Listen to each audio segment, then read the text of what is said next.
सो बच्चों क्वेश्चन देख रहे हैं सब लोग। So in this question it says that if potential है ना वोल्ट में दे रखा है किसी एक रीजन में, वो एक्स वाई जेड का फंक्शन है, इस तरह लिखा जाता है बच्चों। ये उन लोगों का तरीका है लिखने का।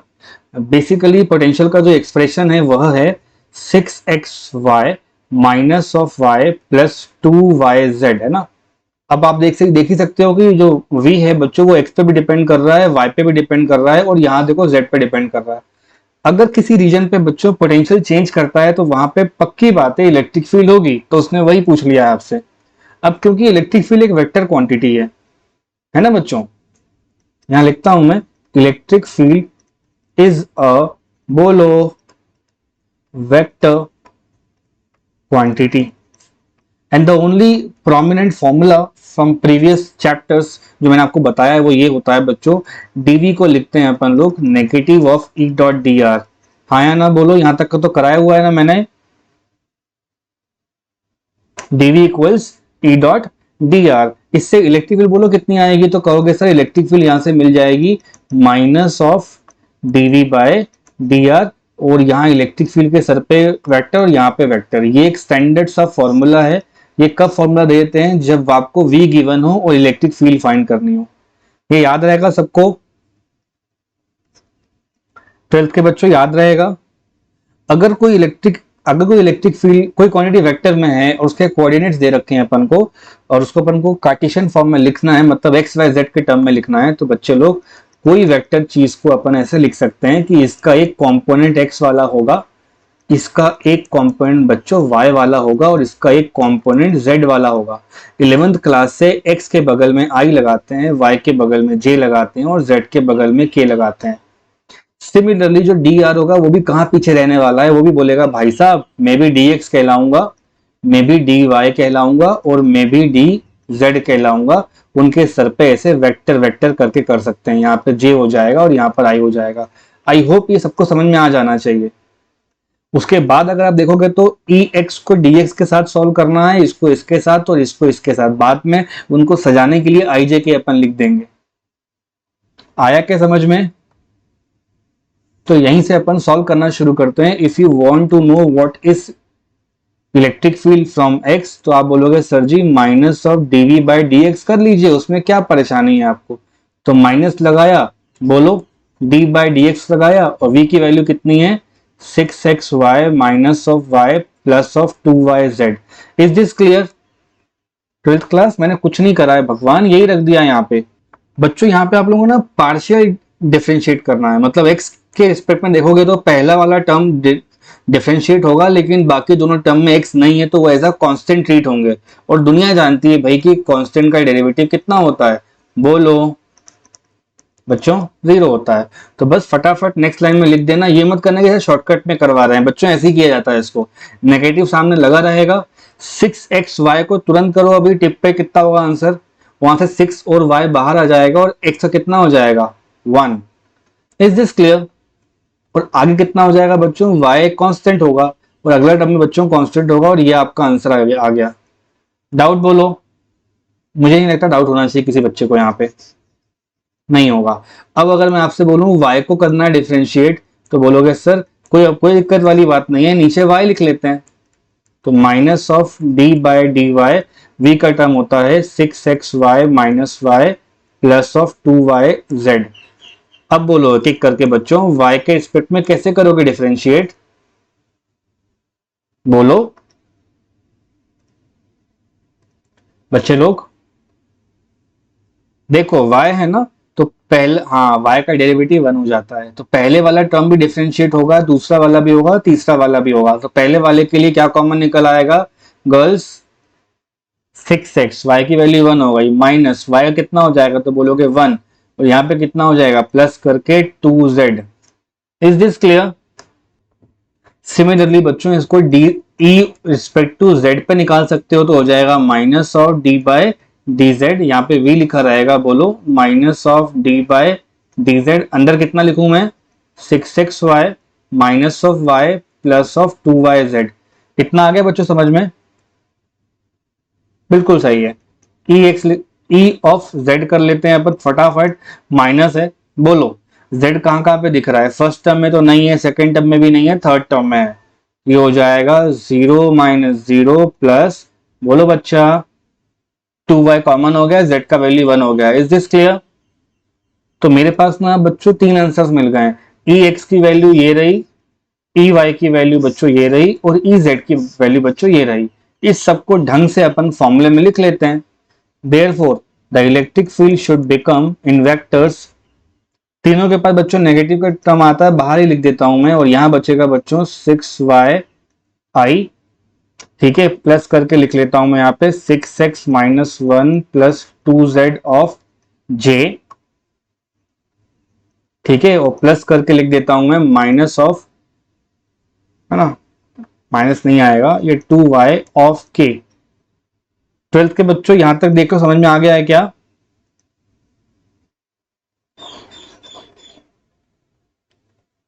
स्टूड आ गया है। Now when you read the question more properly ना, आपको लास्ट लाइन में दिख जाएगा कि 1,1,0 पे निकालना है। इसका मतलब ये होता है बच्चों, आपको x का टर्म 1 लिखना है, y का टर्म 1 लिखना है, और यहाँ पे z का टर्म 0 लिखना है। इन सबको बच्चों यहाँ पे ले जाके आप रख दो, बात खत्म। तो इलेक्ट्रिक फील्ड कितना हो जाएगा आपका? ये हो जाएगा माइनस, बोलिए बच्चों लोग,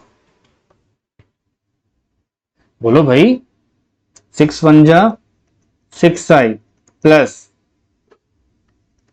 5j 6 माइनस 1, ये तो 0 हो जाएगा, प्लस 2y मतलब 2 और k। अब आप लोगों का ऑप्शन ही मैच हो रहा है बच्चों, कौन सा है? ठीक है, चलो नेक्स्ट क्वेश्चन देखते हैं। In this question we have to find out out of the options बच्चों, ए बी और सी तीन पॉइंट्स दे रखे हैं अंडर द यूनिफॉर्म फील्ड। तो बच्चों फील्ड कैसा है? तो बोलोगे सर फील्ड यूनिफॉर्म है, मतलब कांस्टेंट जा रहा होगा, राइट। तो एक आंसर बोलता है बच्चा कि सर सेम होंगे, जैसे आप लोग बोल रहे हो कि तीनों बराबर होंगे। बट बच्चों फील्ड चलती कब है ये जरा सोचो, why the field goes from one point two another point, because किसी एक जगह पर बच्चों ज्यादा पोटेंशियल होता है, किसी एक जगह पर कम पोटेंशियल होता है। अगर V1 ग्रेटर देन V2 होगा तो फील्ड कहां जाएगी? Towards the lower potential. This is the logic. जैसे अपन दो बकेट रखते हैं ना, एक पे ज्यादा पानी भरते हैं, एक पे कम पानी भरते हैं, तो same thing is applicable here. कहीं पर ज्यादा पोटेंशियल होगा तो इलेक्ट्रिक फील्ड हमेशा कहां से कहां जाती है? बोलो, electric field flows towards lower potential. Question देख के समझ में आ रहा होगा। सबसे पहले कौन सा पॉइंट लिखा हुआ है, पढ़ो बच्चों। सबसे पहले वी बी आया, उसके बाद रास्ते में चलते आए अपन, तो परपेंडिकुलर लाइंस बनाएंगे ना बच्चों, तो ये एक ही पोटेंशियल कहलाएंगी जो परपेंडिकुलर लाइंस बना रहे हैं ना। ऐसा मत सोचो कि ये गाड़ी चला के अपन ऐसे आएंगे और ऐसे जाएंगे, ऐसे कोई नहीं जाता है, अपन सीधे ही चलते हैं, ठीक है। वो इनके पॉइंट में ऐसे लाइन बना लेते हैं। हर कोई कह सकता है यहाँ से पोटेंशियल एट बी सी और वो ए के पास होगा। ऑप्शन चेक करेंगे तो मैक्सिमम सी पे नहीं है बच्चों, बराबर भी नहीं है, ए पर भी नहीं है। कौन सा ऑप्शन मार्क करूंगा? इस क्वेश्चन के लिए कोई भी थ्योरी की जरूरत नहीं है, डायग्राम देखेंगे जो सबसे पहले पॉइंट लिखा होगा वही आंसर होगा। अगर क्वेश्चन यहाँ पर पूछ ले, आप कह दे आपसे कि यूनिफॉर्म पोटेंशियल है, क्या है? यूनिफॉर्म। ट्वेल्थ के बच्चों देख लो, एक डाउट आया है, uniform potential which means that we, मान लो पहले बी लिखा हुआ है तो, है ना, और आगे चल के जाएंगे तो वी सी लिखा हुआ है, और आगे गए तो वी ए लिखा हुआ है। बच्चों अगर सब बराबर होंगे, इमेजिन अ कंडीशन, सर के पास तीन बकेट हैं और तीनों के ऊपर बराबर पानी भरा हुआ है, क्या कंडीशन करने पे कहीं फ्लो होगा? आप ही बोलोगे सर नहीं होगा। सो जब भी बच्चों पोटेंशियल का डिफरेंस अगर जीरो आता है तो इलेक्ट्रिक फील्ड कितनी हो जाएगी? जीरो। मतलब अगर कहीं पोटेंशियल कांस्टेंट है तो फील्ड कितनी हो जाएगी? जीरो। दिस शुड, हमें ये सब बातें थ्योरी में बताई जाती हैं। इस क्वेश्चन को देखना है विद इन सेकेंड्स, कौन सा ऑप्शन मार्क करना है अपन को? ऑप्शन नंबर, बोलो बच्चों, लास्ट ऑप्शन, मतलब maximum at B. Okay students, try to solve this particular question. So students, in this question हमसे बोलता है there are 4 electric charges, +1 +q और दो बच्चों माइनस के हैं। इनको प्लेस कर दिया किसी स्क्वायर पे जिसका साइड 2l है। तो पहले अपन 2l सब जगह लिख लेते हैं। 2l लिखा मैंने, 2l लिखा और यहाँ पे 2l, लेकिन ए पॉइंट से एक तरफ l होगा और एक तरफ l होगा। कितना आना चाहिए अपन को? इलेक्ट्रिक पोटेंशियल फाइंड करना है ए पॉइंट पे, तो पोटेंशियल बच्चा लोग क्या होता है, स्केलर क्वांटिटी होता है। अगर वही फंडामेंटल दिमाग में आ जाएगा तो हमारा काम हो जाएगा। Potential is a scalar quantity which means that कि कहीं एक जगह पे एक पॉइंट पे कोई बेचारा फंस गया है और उसको सब लोग पोटेंशियल लगा रहे हैं। लेट से मैंने यहाँ पे किसको रख दिया है, क्यू नॉट को, तो उसको ये वाला चार्ज भी पोटेंशियल लगाएगा, ये चार्ज भी लगाएगा बच्चों, ये भी लगाएगा और ये भी लगाएगा। जैसे स्कूल में कॉलेज में कोई फ्रेशर बच्चा चला जाता है तो सारे सीनियर उसके ऊपर हीरो बनने लगते हैं ना, बिल्कुल वही है यहाँ पर। ये प्लस का क्यू है, ये लगाएगा पोटेंशियल, फिर चारों लोग उस पर पोटेंशियल लगा रहे होंगे। विच मीन्स दैट मुझे इनको नंबरिंग करना चाहिए, ए लिख लेता हूँ, बी लिख लेता हूँ, सी लिख लेता हूँ और डी लिख लेता हूँ। तो आंसर हो जाएगा बच्चों आपका क्लियर कट लैंग्वेज में, potential at A should be, है ना। इस पॉइंट का नाम ऑलरेडी इन लोगों ने ए ले रखा है ना बच्चों, तो इसको एक काम करो आप लोग, पी क्यू आर एस कर लो, ठीक है। क्या रख लो इनका पॉइंट्स का नाम, पी लिख लो, क्यू लिख लो, है ना, बस जनरल अपने काम चलाने के लिए। तो आंसर हो जाएगा बच्चों potential due to P plus due to Q, बोलते जाइए आर और S. We should not bother about what's the direction here because scalar लिखा है ना बच्चों यहाँ पे अपन ने, हाँ ना, तो बोलो। तो potential at A should be, पहले वाले का क्या आंसर होगा, तो बोलोगे सर जनरल फॉर्मूला होता है पोटेंशियल का, के क्यू बाय आर लिखते हैं। तो चलो सारे के सारे बच्चे इधर पहले पॉइंट पर जाकर बैठ जाओ, इस पॉइंट पर बैठ गए। वहां से कितना दूर है ए वाला पॉइंट, एल डिस्टेंस दूर है, तो क्या हो जाएगा आंसर, के क्यू बाय एल प्लस के क्यू बाय एल। मैं इधर आ गया हूं क्यू पे, ठीक है, अब मैं आर पे चला गया हूं, बोलो के क्यू डिवाइड बाय कितना होगा डिस्टेंस, तो बोलोगे सर पाइथागोरस वाले अंकल काम आएंगे यहाँ पे, तो ये डिस्टेंस काउंट करनी है। ये एक राइट एंगल ट्रायंगल बन रहा है जहां पे परपेंडिकुलर एल है और बेस 2l है, ये कितना हो जाएगा,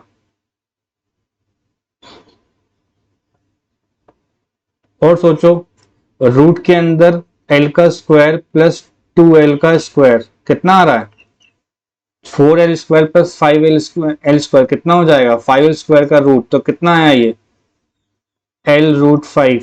वही टर्म यहां लिखनी है अपन को, बच्चे समझ गए क्या, l रूट 5। अब ढंग से देखोगे तो चार्ज नेगेटिव का है, तो उसकी जगह पे क्या आना चाहिए, नेगेटिव का पोटेंशियल। फिर पॉइंट एफ पे चले जाओगे बच्चों, तो वहां भी आ जाएगा माइनस ऑफ, बोलो के Q divide by l root 5। Is this clear to everybody, common निकाल लो, आंसर देख लो, क्या परेशानी है आप लोगों को, कॉमन क्या क्या आएगा इनमें से, के क्यू बाय एल कॉमन आएगा, 1 और 1 कितना हो जाएगा 2, और यहाँ कितना हो जाएगा माइनस में 2 बाय रूट 5, 2 भी बाहर निकाल लो और के को ढंग से लिख दो, के कितना होता है 12th के बच्चों, अरे भगवान के कितना होता है 4 पाई एप्सिलॉन नॉट, 2 बाहर आ चुका है, क्यू लिखा हुआ है, एल लिखा हुआ है, बोलो 1 माइनस 1 अपॉन अंडर रूट के अंदर 5। बच्चे लोग समझ में आ गया ये क्वेश्चन, इजी था। Okay, let's see this question. It says that there are two condenser which means capacitors, हम लोग के जमाने में इसको कंडेंसर बोलते थे बच्चों। One of capacity C and the other one is C/2। तो कनेक्टेड कर रही है इसको बैटरी से इन लोगों ने, और डायग्राम देख के साफ समझ में आ रहा है बच्चे लोग पैरेलल है, तो पैरेलल के लिए कोई बहुत बड़ा फॉर्मूला नहीं होता है, आपको बस उन दोनों को उठा के ना ऐड कर देना होता है। तो C plus C/2 it should be 3 times C/2। इसको लेके सॉल्व करूंगा मैं। वर्क डन निकालना है बच्चों इनको चार्ज करने में, तो जो वर्क डन किया जाता है, जो आप काम करते हो, वही वर्क आगे जाके क्या बनाता है बच्चे लोग, पोटेंशियल एनर्जी या इलेक्ट्रोस्टैटिक पोटेंशियल एनर्जी इसके अंदर। तो कंफ्यूज नहीं करना अपन को, फॉर्मूला एनर्जी का ही चाहिए था। आउट ऑफ 3 फॉर्मूलाज जो क्लास में प्रूव होते हैं, Q square by 2c, 1/2 cv square, और बच्चा लोग 1/2 q इंटू वी, ये बच्चे को पहचानना होता है क्वेश्चन देखकर कि कौन सा फॉर्मूला नहीं इस्तेमाल करें और कौन सा फॉर्मूला इस्तेमाल करें। तो आपका आंसर आ चुका है बच्चों, 1/2 लिखना है, c मतलब इफेक्टिव c होगा, तो 3/2 c हो जाएगा, और यहाँ पे v हो जाएगा मतलब 3/4। कौन सा ऑप्शन मार्क करना चाहिए भाई, क्लियर, ओके।